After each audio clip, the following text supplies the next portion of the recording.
Hello friends, तो यहाँ पर ट्वेल्थ केमिस्ट्री स्टार्ट की है जिसका टॉपिक नंबर 4 है रासायनिक बल गतिकी, जिसको हम लोग बोलते हैं केमिकल कैनेटिज।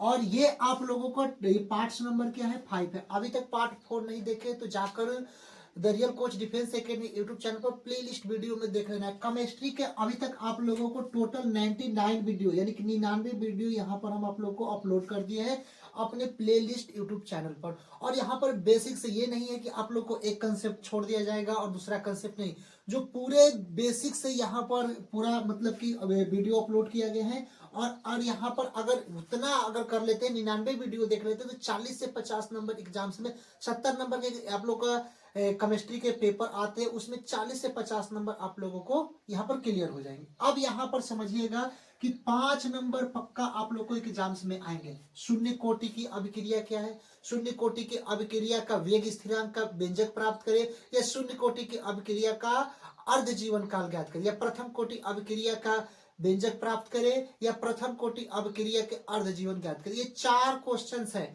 4 क्वेश्चंस में एक क्वेश्चन एग्जाम्स में 5 नंबर का जरूर आता है।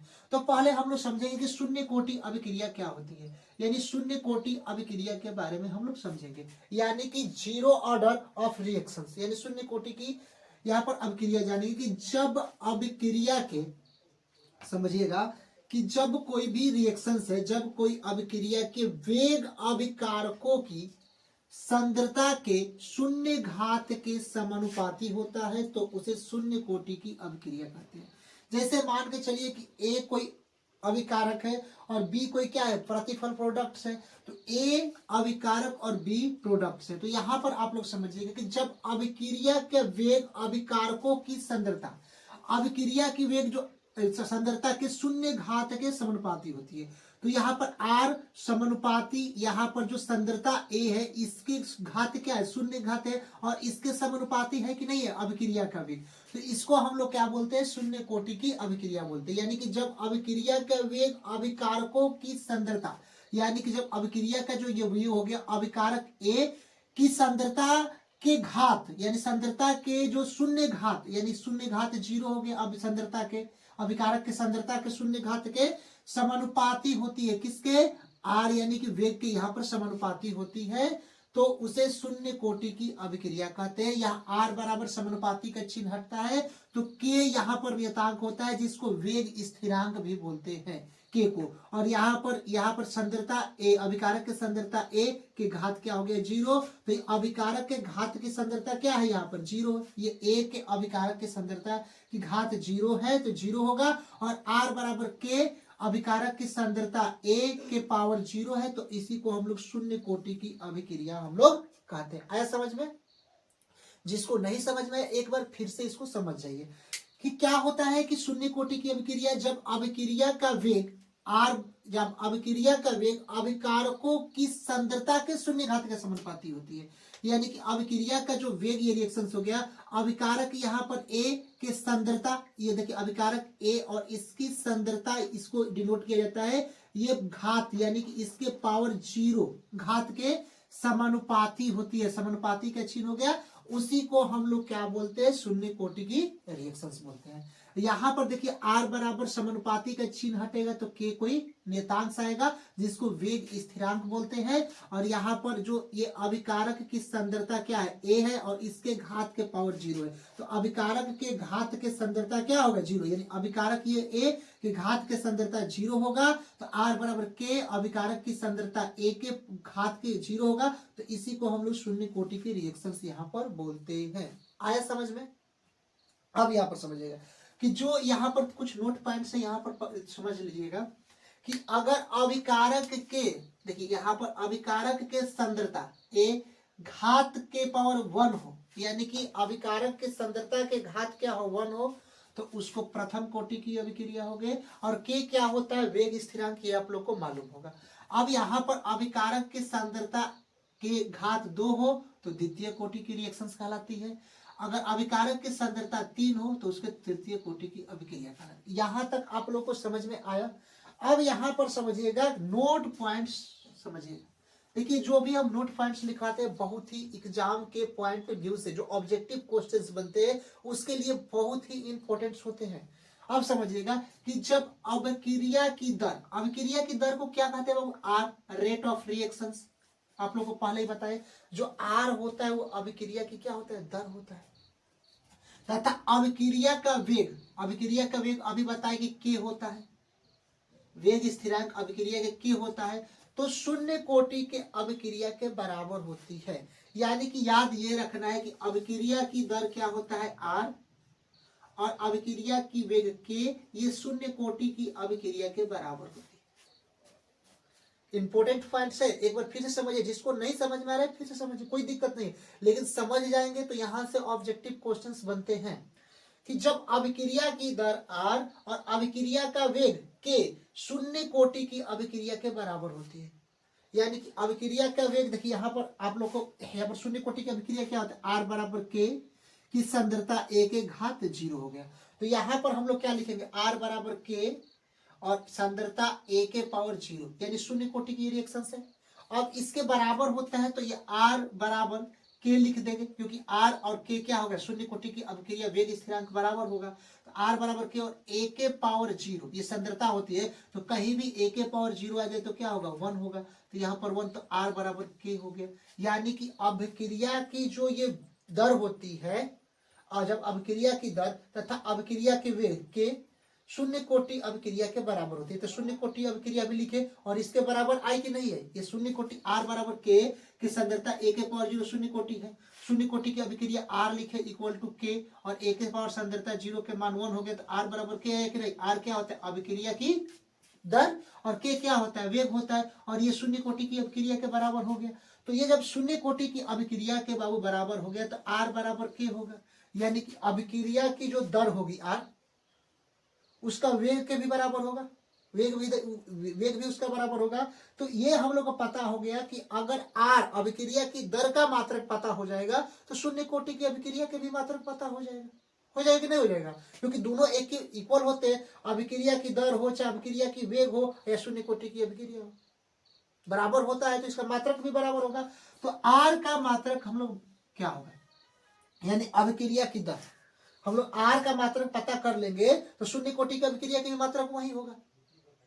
तो आप लोग को पार्ट 2 में बताए हैं। अभी देखिए, जो बेसिक से जो पढ़ रहे हो, पार्ट 1, पार्ट 2, पार्ट 3 सारा पार्ट हमारा देख लीजिए, क्योंकि पार्ट 5 पूरा बेसिक से हम बताते हैं।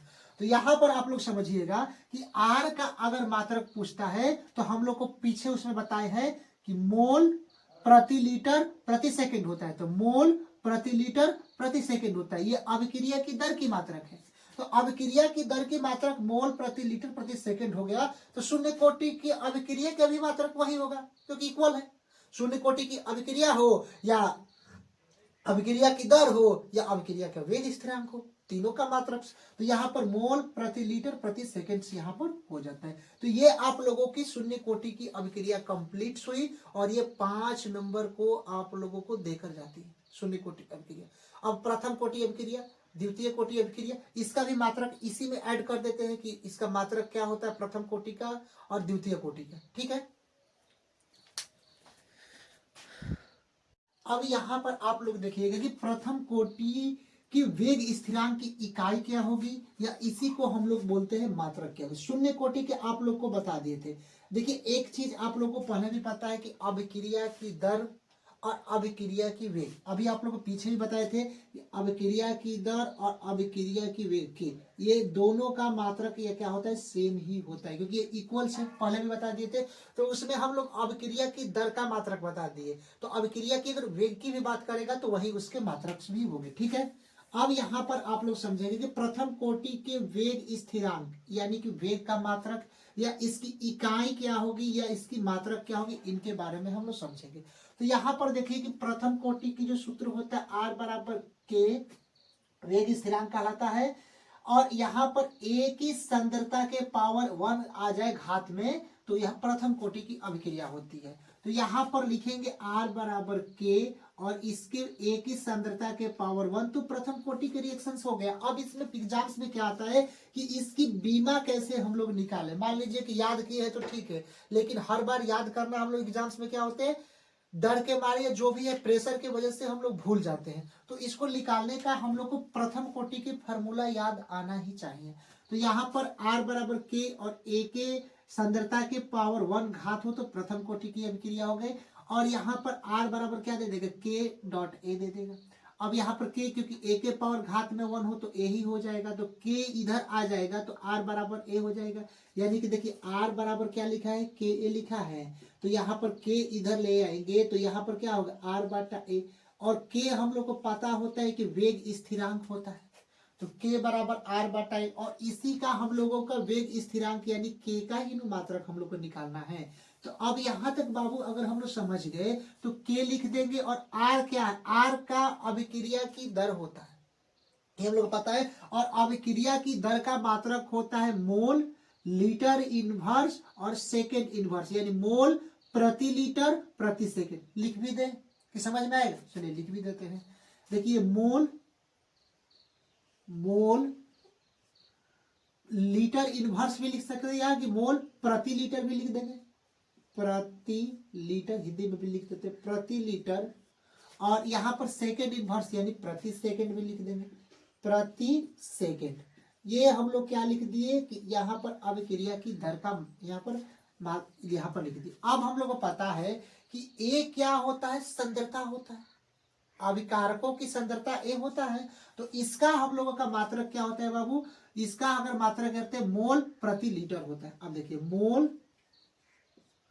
प्रति लीटर, इसका मतलब हिंदी में लिख देते हैं मोल प्रति लीटर। अब एक चीज देखिएगा, मोल प्रति लीटर से मोल प्रति लीटर क्या हो गया, कैंसिल हो गया। मोल प्रति लीटर से प्रति लीटर कैंसिल हो गया, तो यहाँ पर भी मोल प्रति लीटर से मोल प्रति लीटर खत्म कर दिया। तो बचा क्या, सेकेंड इनवर्स यानी प्रति सेकेंड बचा। तो इसका आंसर क्या हो जाएगा, प्रति सेकेंड। यानी कि सेकेंड का इनवर्स या सेकेंड के इनवर्स को भी क्या लिखेंगे, समय के इनवर्स, यानी सेकेंड माइनस 1। यहाँ पर के जो यहाँ पर वेग स्थिरांक का मात्रक होता है प्रथम कोटि अभिक्रिया के लिए, ये याद आप लोगों को रखना है। तो यहाँ पर सेकंड का इनवर्स, या इसी को हम लोग बोलते हैं प्रति सेकंड भी बोलते हैं, या सेकंड के -1 इनवर्स में हो इसको प्रति सेकंड बोलेंगे, या इसको समय के इनवर्स बोलेंगे, या इसी को हम लोग क्या बोलते हैं, प्रति सेकंड भी बोलते हैं। तो याद रखना है प्रथम कोटि अभिक्रिया का जो वेग स्थिरांक का मान होता है, के का मान होता है वेग स्थिरांक का, तो यहाँ पर सेकंड इनवर्स या प्रति सेकंड या सेकंड के हिंदी में भी दे देगा माइनस सेकंड इनवर्स, या समय के इनवर्स यहाँ पर हो जाएगा। क्लियर। अब आते हैं द्वितीय कोटि अभिक्रिया के लिए वेग का मात्रक क्या होगा। तो द्वितीय कोटि की बात करते हैं तो आर बराबर के, ए के सांद्रता के स्क्वायर, तो द्वितीय कोटि जिसके घात क्या हो, 2 हो, तो द्वितीय कोटि हो गया। तो आर बराबर के और ए के स्क्वायर हो गया, तो के बराबर इधर आ जाएगा तो क्या होगा, आर बटा ए के स्क्वायर हो जाएगा। अगर आर बराबर के, ए के सांद्रता के पावर के स्क्वायर 2 होगा, तो यहाँ पर के इधर आ जाएगा तो के बराबर आर बटा ए स्क्वायर। अब आर को अभी हम बताए थे कि इसका मात्रक क्या होता है, मोल प्रति लीटर और प्रति सेकंड होता है, डिवाइड बाई, अब ये ए स्क्वायर है, सांद्रता है, तो सांद्रता के अभी आप लोग को बताए हैं कि ये ए जो सांद्रता होता है मोल प्रति लीटर होता है। तो अब यहाँ पर ए स्क्वायर है, 2 सांद्रता आ गया, तो मोल प्रति लीटर और गुणे मोल प्रति लीटर, 2 हाली लिख दिए। अब हम लोग क्या करेंगे, मोल प्रति लीटर से मोल प्रति लीटर, टाटा बाय बाय कर दिया। अब हमारे पास बचता क्या, ये आप लोग समझिएगा कि ये मोल है, केवल मोल है, और ये ऊपर जाएगा तो मोल इनवर्स में आ जाएगा, ये मोल केवल है, ऊपर जाएगा तो मोल प्रति मोल हो जाएगा, यानी मोल ऊपर जाएगा तो प्रति मोल, और यहाँ पर लीटर इनवर्स है, तो यहाँ पर याद रखिएगा, यहाँ पर लीटर इनवर्स है तो ऊपर जाएगा तो क्या होगा, केवल लीटर हो जाएगा, और इसके बाद जो सेकंड इनवर्स है तो सेकंड इनवर्स लिख देंगे। यानी कि द्वितीय कोटि के वेग स्थिरांक का मात्रक क्या होगा, प्रति मोल, लीटर और सेकंड प्रति सेकंड। यानी कि आप लोग याद रखिएगा कि मोल प्रति मोल, लीटर प्रति सेकंड, याद रखिएगा। यहाँ पर देखिए, यहाँ पर भी लिखा गया है कि मोल, और इसको भी पढ़ सकते हैं कि mole inverse, litre, second inverse, इसको इस तरह से भी बोल देंगे, मोल इनवर्स, लीटर और सेकंड इनवर्स, या प्रति मोल, लीटर, प्रति सेकंड, इसको बोल सकते हैं, या मोल इनवर्स, सेकंड इनवर्स, और यहाँ पर लीटर हो गया। तो इस टाइप से द्वितीय कोटि के वेग का मात्रक हो गया। अभी तक आप लोगों को एग्जाम्स में प्रथम कोटि, द्वितीय कोटि के मात्रक आए हैं, तृतीय कोटि को अभी तक मात्रक नहीं आया, लेकिन आएगा तो आप लोग उसी तरह निकाल लेंगे। तो याद हो गया कि प्रथम कोटि के वेग का मात्रक, द्वितीय कोटि के वेग के मात्रक और शून्य कोटि के वेग के मात्रक, यहां तक आप लोग को कंप्लीट करा दिए। तो शून्य कोटि की अभिक्रिया आप लोगों को वहां पर कंप्लीट करा दिए थे। शून्य कोटि का मात्रक क्या होता है, वेग स्थिरांक का, और यहाँ पर शून्य कोटि, प्रथम कोटि और द्वितीय कोटि तीनों के वेग स्थिरांक का मान हम आप लोग को बता दिए। नेक्स्ट आप लोग को पार्ट्स आएंगे, पार्ट नंबर 6, जिसमें आप लोगों को आएंगे शून्य कोटि अभिक्रिया का वेग स्थिरांक का व्यंजक प्राप्त करें, ये भी 5 नंबर के आते हैं। और उसी में आएंगे शून्य कोटि की अभिक्रिया के अर्ध जीवन काल का व्यंजक प्राप्त करें। तो ये दोनों में से कोई आ सकते हैं, तो यहाँ पर आप लोग इंपोर्टेंट से कर लेना है, ठीक है।